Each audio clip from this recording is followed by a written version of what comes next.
La bienvenida al doctor Jorge Moreno, miembro del Consejo de la Judicatura. Doctor Moreno, muy buenos días. Una coyuntura sumamente compleja está viviendo Ecuador, con actos flagrantes de corrupción, detenciones con cierta espectacularidad que se da por parte de la Fiscalía, liberaciones que se dan a reglón seguido.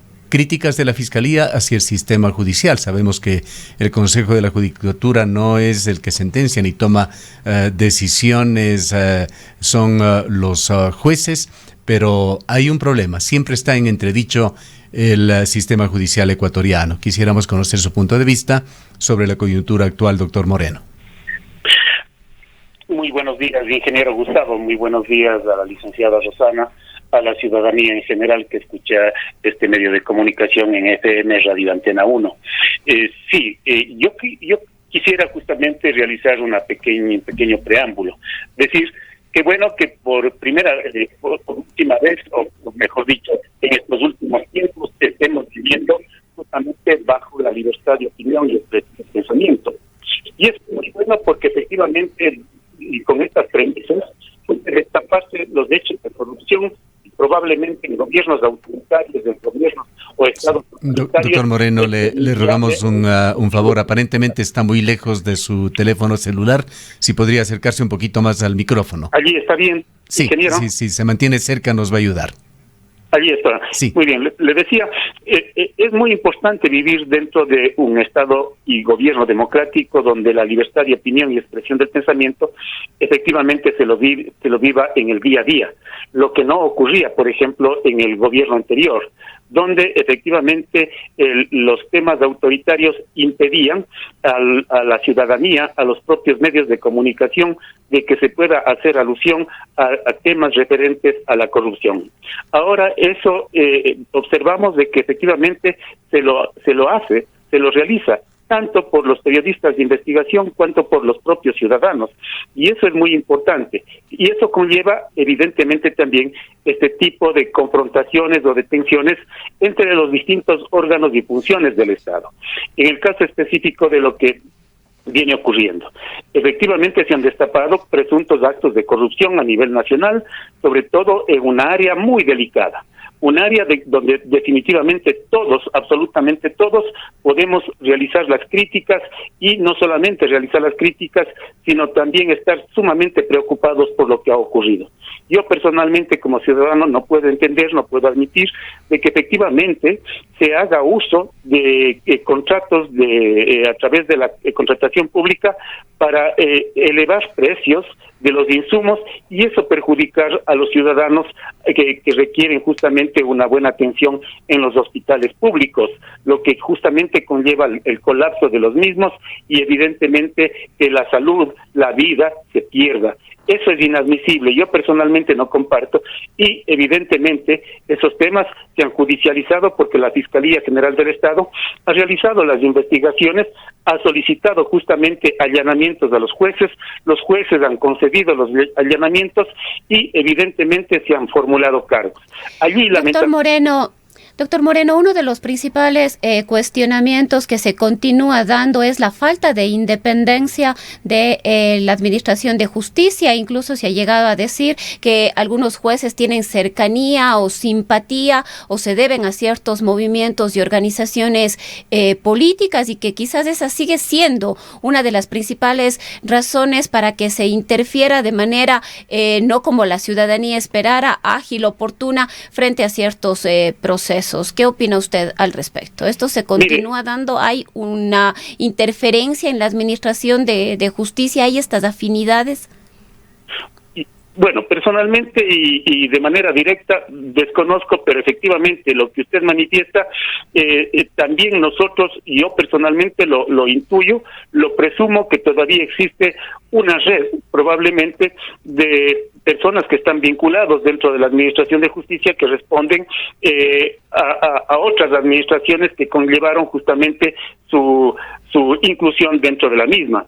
Y obviamente la única manera de poder llevar adelante ese tipo de controles es a través del régimen disciplinario administrativo o probablemente también a través de la evaluación. La evaluación que se hizo, por ejemplo, a la Corte Nacional de Justicia dejó abierta abierta una llaga enorme, en el sentido de que los jueces no pudieron pasar, la mayoría, justamente ese proceso de evaluación, y tuvo que renovarse, o primero, desistir de ellos, y obviamente con jueces temporales de las Cortes provinciales, ¿no?, y llenar esos vacíos coyunturalmente. Ahora justamente el Consejo de la Judicatura ha aprobado el reglamento para el concurso de oposición y méritos con veeduría ciudadana de los nuevos miembros que deben integrarse a la Corte Nacional de Justicia, que son 7 para un periodo de 9 años, otros 7 para un periodo que les faltó a los que salieron para completar el periodo de 3 años, y 2 justamente también para completar el periodo de 6 años, que es lo que les falta. Ese es el concurso que vamos a realizar, donde efectivamente la intencionalidad nuestra es de que vayan los mejores, pero no solamente los mejores en conocimientos, sino que vaya gente proba, gente honesta desde el punto de vista ético, en la esfera pública, cuanto en la esfera privada. Y para eso justamente se han establecido principios de legitimidad y transparencia para que se demuestre por parte de los potenciales candidatos de que efectivamente son personas con un alto nivel de conocimiento y concomitantemente también que tienen una trayectoria personal éticamente irreprochable y que tienen que dedicarse al servicio de la justicia con vocación de servicio público. Eso es lo que justamente buscamos y eso es lo que pretenderemos justamente en el decurso de este tiempo. Doctor Moreno, el Consejo de la Judicatura, la Administración de Justicia, todos los días probablemente estará en el Vox Populi. Doctor Moreno, y va a estar en el Vox Populi, pues existen una serie de situaciones que se dan que son difíciles de entender en Ecuador. Recordemos que hace aproximadamente 2 años los ecuatorianos aprobamos mayoritariamente en consulta popular la denominada muerte civil de autoridades involucradas en casos de corrupción. Hasta el momento, en un solo caso, no se ha podido aplicar, no ha surtido efecto este tipo de sentencia de muerte civil en la escena política ecuatoriana. Y esto se da fundamentalmente porque no se emiten sentencias firmes en plazos adecuados, corriéndose el riesgo inclusive que los acusados de los casos más graves de corrupción en el país puedan incluso eventualmente ser candidatos para las próximas elecciones. Bueno, el tema de la muerte civil, como usted lo manifiesta, fue aprobado por todos nosotros en una consulta popular, pero no se ha viabilizado, no se ha ejecutado a través justamente del mecanismo de la ley, para que los operadores de justicia o los operadores en la esfera administrativa, de ser el caso, lo puedan aplicar. Pero siendo consulta, perdóneme la ignorancia y la interrupción, siendo una consulta popular, no es un hecho que debería haberse dado en forma inmediata, ya el de viabilizarlo, el de operativizarlo jurídicamente. Desde el punto de vista estrictamente jurídico no se puede, porque la norma es sumamente discrecional, es sumamente abierta, y usted no podría aplicar eso probablemente para una infracción pequeña o para una infracción grave. Tiene que efectivamente estar regulado en la ley para qué tipos de delitos o para qué tipo de acciones de carácter civil efectivamente tiene que aplicarse la muerte civil. Pero en 2 años no se han dado un solo paso, entendemos, por parte de la legislatura. Yo diría que efectivamente corresponde el tema a otra función del Estado, no es un tema de la función de la Administración de Justicia. Doctor Moreno, el Consejo de la Judicatura decidió iniciar una investigación al presidente de la Corte Provincial de Justicia del Guayas, precisamente por el caso del prefecto provincial y las medidas que se le otorgaron al prefecto del Guayas, Carlos Luis Morales. ¿Cuáles son los límites, es decir, hasta dónde puede avanzar el Consejo de la Judicatura en este tipo de casos, para conocer las razones por las cuales tal o cual juez tomó cierta decisión?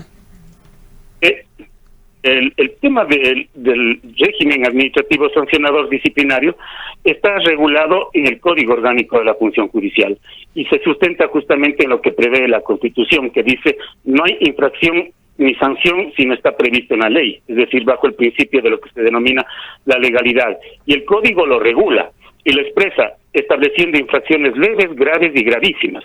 Y en el último caso, las infracciones gravísimas son susceptibles de causal de destitución del cargo. ¿no?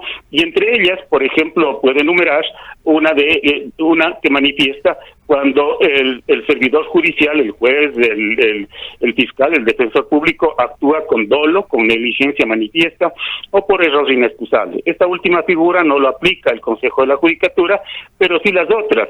Y evidentemente, entonces, bajo esta premisa, probablemente tanto el presidente de la Corte Provincial cuanto otros dos jueces, en un juicio de garantías jurisdiccionales, no han emitido la sentencia escrita aproximadamente por 6 meses y consecuentemente se inició, se ha dispuesto el inicio del trámite administrativo sancionador por esta causal, tanto al presidente de la Corte Provincial cuanto a otros 2 jueces más. Pero concomitantemente también se abrió una investigación para ver justamente, analizando la documentación, la información y lo que ha realizado justamente el juez respecto del tema que usted menciona del prefecto provincial del Guayas. Entonces, esos son 2 casos que inmediatamente actuó el Consejo de la Judicatura, como también lo hizo con la jueza de la Tacunga, que otorgó una prelibertad a un ciudadano que efectivamente tenía una sentencia de 20 años emitido por la Corte Nacional de Justicia, pero que de manera, diríamos, arbitraria, ¿no? Sin competencia, un juez de Guayaquil dispuso reducir esa pena a 8 años y a ese juez se lo destituyó y además envió la documentación a la Fiscalía General del Estado para que se inicie el presunto delito de prevaricato. Recién ahora, el 18 de junio del 2020, va a llevarse adelante la audiencia de formulación de cargos contra este juez que actuó de esa manera y que fue justamente el sustento para que la jueza de la Tacunga proceda a otorgar la prelibertad. Eso también vamos a investigar y vamos a ver justamente la situación desde el punto de vista disciplinario. Terminemos, doctor Moreno, con un tema muy de actualidad. ¿Cómo está la administración de justicia en el Ecuador en la, entre comillas, nueva normalidad? La comunicación por conferencia virtual sabemos que ha generado muchísimos problemas. Sí, el Consejo de la Judicatura emitió ya la resolución para que efectivamente la Administración de Justicia comience a trabajar no solamente en los temas que estaban pendientes, sino ya receptando las nuevas causas. Están trabajando los jueces penales, los tribunales penales, la niñez y adolescencia se integró también el día lunes, hoy se integraban ya justamente jueces de otras materias y evidentemente el lunes concluimos incluyéndose los tribunales contenciosos administrativos tributarios para que definitivamente la Administración de Justicia opere con mayor normalidad. No podrá ser al 100% por el efecto justamente de la pandemia, que indudablemente nos impide tener los complejos judiciales con decenas o centenas de personas en el día a día.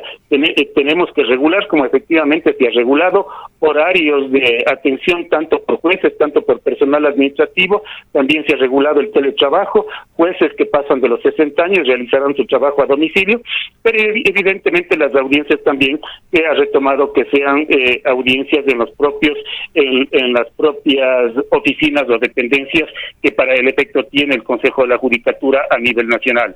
Entonces entramos ya en un ritmo diferente, pero indudablemente, por ejemplo, el EDSAIS ya está operando aquí en la provincia de la Suay a partir del día lunes, obviamente de intranet, es decir, al interno, un cambio que se ha hecho en el manejo estructural del tema procesal y evidentemente esperamos que a finales de este mes podamos también trabajar bajo la modalidad de la ventanilla virtual que ya está operativa en este momento, pero efectivamente la intencionalidad es avanzar en este proceso virtual. Eso, pero lamentablemente allí tenemos un inconveniente en toda la función judicial, que es el tema presupuestario. El tema presupuestario es delicado para el Consejo de la Judicatura porque efectivamente tenemos un recorte presupuestario del año 2019 de 12.300.000 y en el año 2020 de lo que va de 7.300.000. Y eso complica el pago de las remuneraciones, complica realizar algunas obras que tenía previsto y estamos al límite. no podemos avanzar en muchas de las esferas, muchos de los trámites que teníamos previsto están paralizados y concomitantemente también muchas de las investigaciones que se ha pedido de la administración anterior y que se ha remitido la documentación a la Fiscalía, esperamos desde hace mucho tiempo que efectivamente se los dé el trámite correspondiente. Muchas gracias por habernos atendido, doctor Moreno. El doctor Jorge Moreno es miembro del Consejo de la Judicatura.